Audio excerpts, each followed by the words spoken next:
တွေကိုအသက်အရွယ်နဲ့လိုက်ပျော်ရွှင်အောင်ထားပါ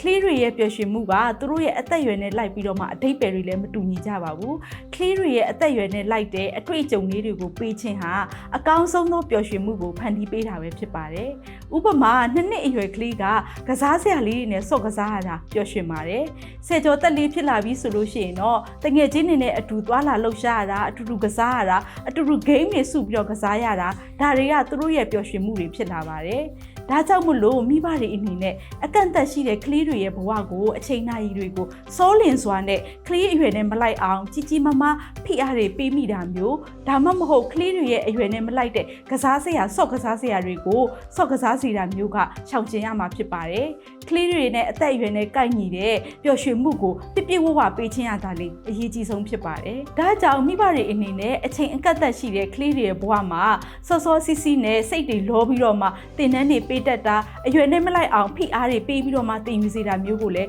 ရှောင်ကျဉ်ရမှာဖြစ်ပါတယ်ဒါအပြင်ကလေးတွေကိုသူတို့ရဲ့အသက်အရွယ်နဲ့မလိုက်တဲ့မကိုက်ညီတဲ့ကစားစရာတွေကိုစော့ကစားစေတာမျိုးကိုလည်းရှောင်ကျဉ်ရမှာဖြစ်ပါတယ်ကလေးတွေကသူတို့နဲ့အသက်အရွယ်နဲ့ကိုက်ညီတဲ့ပျော်ရွှင်မှုမျိုးကိုပြည့်ပြည့်ဝဝပေးခြင်းရတာလေအရေးကြီးဆုံးဖြစ်ပါတယ်